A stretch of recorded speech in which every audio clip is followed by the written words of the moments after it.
Assalamualaikum warahmatullahi wabarakatuh. Perkenalkan, nama saya Jumadi Rusli dengan NIM 2104411398, kelas 1I Program Studi Informatika, Fakultas Teknik Komputer, Universitas Cokro Aminoto Palopo.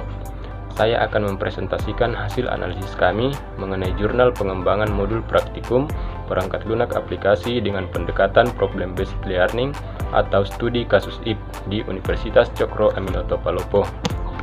Adapun rumusan masalah dari hasil analisis kami yaitu bagaimana agar pembelajaran menyenangkan dan menarik supaya pembelajaran yang selama ini berpusat kepada dosen dapat membuat mahasiswa aktif. Baik, untuk mempersingkat waktu, saya persilakan kepada teman-teman untuk menyampaikan hasil analisis kami kepada teman-teman. Saya persilakan.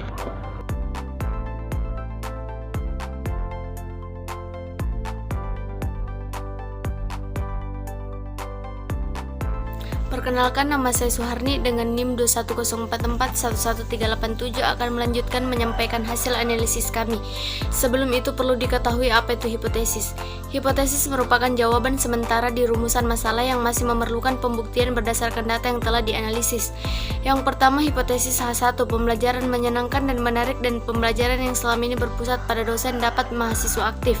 Selanjutnya, hipotesis H0, pembelajaran yang tidak menyenangkan dan tidak menarik, pembelajaran yang selama ini berpusat pada dosen tidak dapat mahasiswa aktif. Assalamualaikum warahmatullahi wabarakatuh. Perkenalkan, nama saya Nurfadila Ramadhani Kusnan, NIM 210441393, kelas 1I Universitas Cokro Aminoto Palopo. Baik, di sini saya akan melanjutkan hasil analisis yang telah disampaikan oleh teman saya, yaitu variabel penelitian. Perlu diketahui bahwa variabel penelitian di sini berupa sebab dan akibat dari suatu rumusan masalah. Baik, sebab yang pertama yaitu ketersediaan sumber belajar berupa buku yang difasilitasi tidak menarik minat mahasiswa dalam belajar, yang mengakibatkan mahasiswa tidak aktif dalam proses pembelajaran dan mahasiswa tidak tertarik selama proses belajar mengajar berlangsung. Sebab yang selanjutnya yaitu dosen hanya memberikan job sheet saja tanpa menjelaskan, sedangkan mahasiswa diberikan tugas untuk mencari sendiri bahan materi melalui internet, yang mengakibatkan mahasiswa tidak dapat menyerap materi yang diberikan oleh dosen. Selanjutnya yaitu sebabnya kurang mendalamnya materi yang ada pada job sheet, yang mengakibatkan kemampuan mahasiswa dalam memecahkan soal atau permasalahan pun menjadi rendah. Hal lain yang didapatkan melalui pengamatan, yakni kemampuan mahasiswa dalam memecahkan soal atau permasalahan rendah. Hal ini salah satunya disebabkan karena kurang mendalamnya materi yang ada pada job sheet. Ketika melaksanakan praktik, mahasiswa hanya sekedar mengikuti langkah-langkah yang ada pada job sheet, tanpa memahami alur dan fungsi dari kode-kode yang ada di dalamnya. Ketika diberikan soal untuk menyelesaikan suatu permasalahan yang situasinya berbeda dari latihan pada job sheet, mahasiswa terlihat kesulitan. Mahasiswa juga terlihat kurang aktif dalam mengerjakan soal dan mencari pemecahan masalah. Hanya sebagian yang dapat menyelesaikan soal-soal yang diberikan.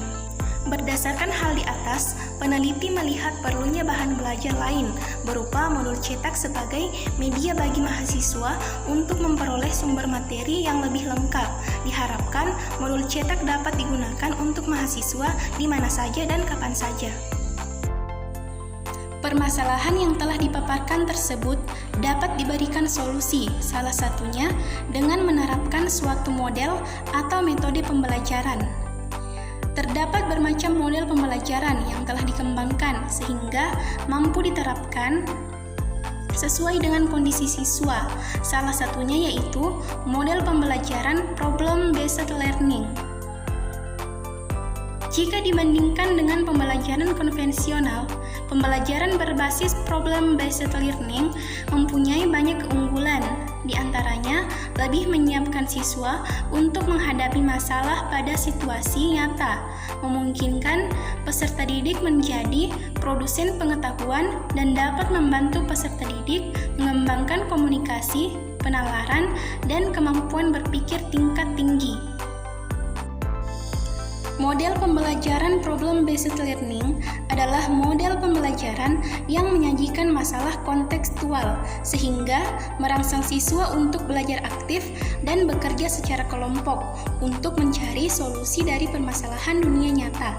Karakteristik model pembelajaran problem learning yaitu kegiatan pembelajaran tidak hanya mendengarkan penjelasan, mencatat, dan menghafal materi, tetapi dituntut untuk aktif berkomunikasi, berpikir, dan mengolah data sesuai dengan permasalahan yang diajukan.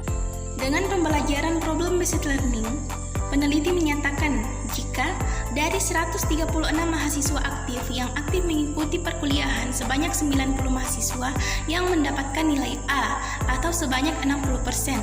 Hasil tersebut meningkat jika dibandingkan dengan hasil penilaian di tahun 2017, di mana mahasiswa yang mendapatkan nilai A hanya sebanyak 26%. Dengan demikian, dapat disimpulkan jika modul yang menggunakan problem-based learning dapat memberikan dampak peningkatan hasil belajar bagi mahasiswa. Dengan penelitian pendukung tersebut, maka diharapkan model pembelajaran problem-based learning mampu diterapkan dalam mata kuliah perangkat lunak aplikasi, khususnya pada materi fungsi IF.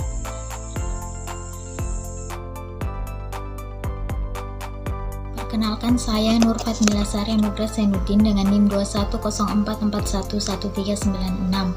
Saya akan melanjutkan menyampaikan hasil diskusi analisis kami, yaitu prosedur penelitian. Prosedur penelitian itu mencakup kata kunci informasi dan inti masalah dari rumusan masalah tersebut. Berikut ini diagram alir rancangan pengembangan modul perangkat lunak aplikasi. Berdasarkan rancangan penelitian, maka prosedur penelitian ini adalah A. Tahap pendefinisian. Tahap pendefinisian dilakukan dalam dua tahapan, yaitu analisis kebutuhan dan analisis materi. Pertama, analisis kebutuhan mengacu pada belum tersedianya modul perangkat lunak aplikasi atau PLA berbasis PBL di Universitas Cokroaminoto Palopo, sehingga diperlukan adanya pengembangan modul. Kedua, analisis materi mengacu pada ketersediaan literatur yang berkaitan dengan konsep materi perangkat lunak aplikasi. B. Tahap perancangan. Tahap perancangan merupakan tahapan untuk memilih materi yang akan digunakan atau dimasukkan di dalam modul yang kemudian akan didesain agar menarik minat dan membantu mahasiswa untuk memahami konsep materi yang diberikan. Hasil dari tahapan ini adalah draft awal modul perangkat lunak aplikasi berbasis PBL. C. Tahap pengembangan. Tahap pengembangan merupakan tahapan 1. Pembuatan modul, kedua validasi oleh pakar, ketiga revisi awal berdasarkan hasil validasi oleh pakar, keempat revisi akhir berdasarkan tanggapan dan hasil evaluasi dari mahasiswa. Kelima, uji coba skala besar. Uji coba dilakukan terhadap 120 mahasiswa untuk mengetahui keefektifan modul yang dilihat dari tanggapan dan hasil evaluasi mahasiswa. Hasil belajar diukur berdasarkan nilai akhir perkuliahan. Selanjutnya akan disampaikan oleh Suharni. Setelah tahap prosedur penelitian, selanjutnya pengumpulan data, di mana data tersebut dikumpulkan untuk diteliti secara bersama. Yang pertama, subjek penelitian. Populasi penelitian ini adalah mahasiswa informatika, Fakultas Teknik Komputer Universitas Cokroaminoto Palopo yang berjumlah 120 orang mahasiswa yang tersebar pada 3 kelas. Adapun data tentang populasi penelitian jumlah mahasiswa Universitas Cokroaminoto Palopo tahun 2020 yaitu kelas 4A jumlah mahasiswanya 40, 4D 40 dan 4J 40 mahasiswa. Selanjutnya lokasi penelitian.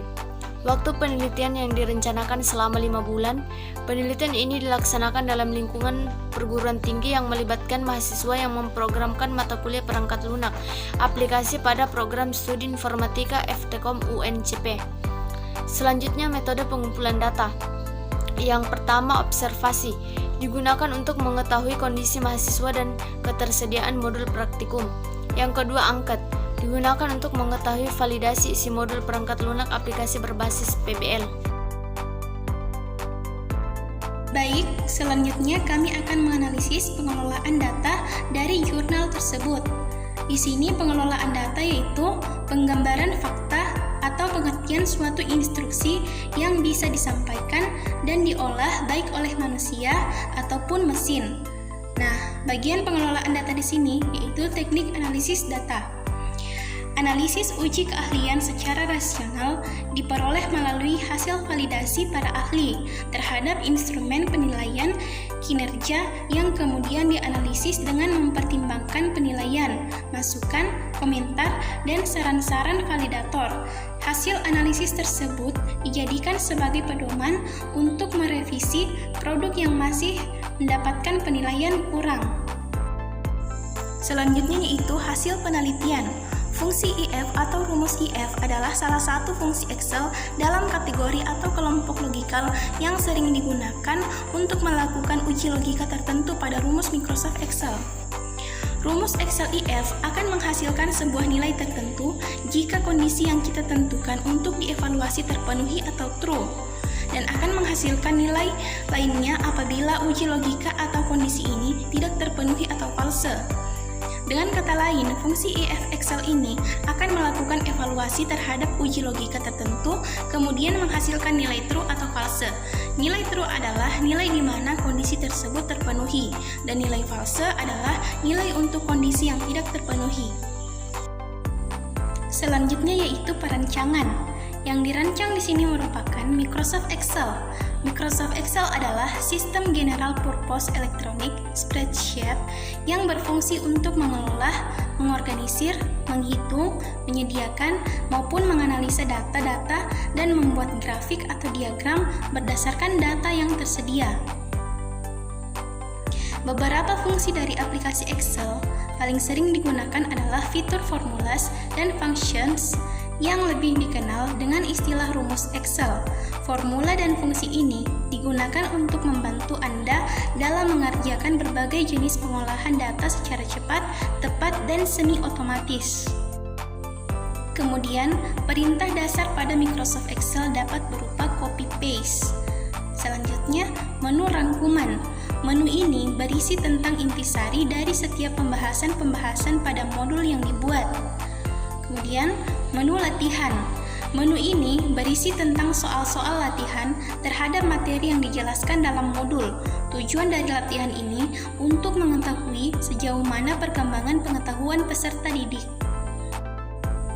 Selanjutnya, pengembangan modul pembelajaran, di mana modul tersebut dikembangkan agar mahasiswa dapat menggunakan modul tersebut.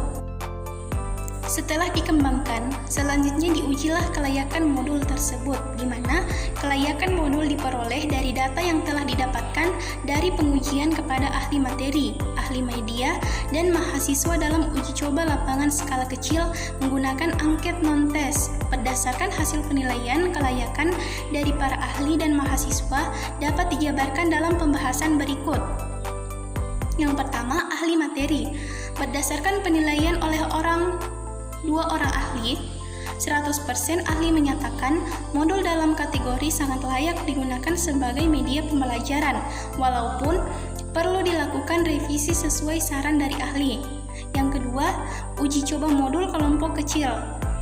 Berdasarkan penilaian mahasiswa pada uji coba kelompok kecil, 75% responden menyatakan modul dalam kategori sangat layak dan 25% responden menyatakan modul termasuk kategori layak. Mungkin demikianlah pengelolaan data yang telah kami analisis dari jurnal tersebut. Selanjutnya, kami akan menarik kesimpulan dari rumusan masalah ataupun dari jurnal yang telah kami teliti. Selanjutnya, kesimpulan. Berdasarkan data hasil penelitian dan pembahasan yang telah diuraikan, maka dapat ditarik kesimpulan sebagai berikut, yaitu pembuatan produk dengan dilakukan dengan menyusun modul pembelajaran berdasarkan pedoman pembuatan modul. Hasil dari penyusunan modul pembelajaran yaitu halaman sampul, halaman fransis, kata pengantar, daftar isi, pendahuluan, pembelajaran, evaluasi, daftar pustaka, dan kunci jawaban. Modul dibuat sedemikian rupa dengan disertai gambar, contoh, latihan, dan evaluasi yang berfungsi sebagai pelengkap materi dan memudahkan mahasiswa dalam mempelajari materi secara mandiri. Yang kedua, kelayakan modul sebagai media pembelajaran diperoleh dari hasil validasi ahli dan uji coba modul kelompok kecil. Validasi ahli dilakukan 2 orang ahli dengan kategori penilaian sangat layak. cukup atau kurang layak, 100% kategori sangat layak. Uji coba lapangan skala kecil dengan kategori penilaian sangat layak, layak, cukup kurang, layak 75%. Responden menyatakan modul dalam kategori sangat layak dan 25% responden menyatakan modul termasuk kategori layak. Dan yang terakhir yaitu saran. Dalam penelitian pengembangan ini, peneliti hanya melakukan prosedur pengembangan hingga tingkat menentukan kelayakan produk.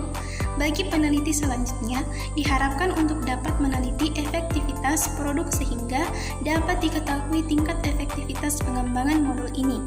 Sekian dan terima kasih. Baik, itulah penyampaian materi hasil analisis kami. Semoga apa yang kami sampaikan dapat bermanfaat kepada teman-teman sekalian. Kurang lebihnya mohon dimaafkan. Sekian dan terima kasih. Assalamualaikum warahmatullahi wabarakatuh.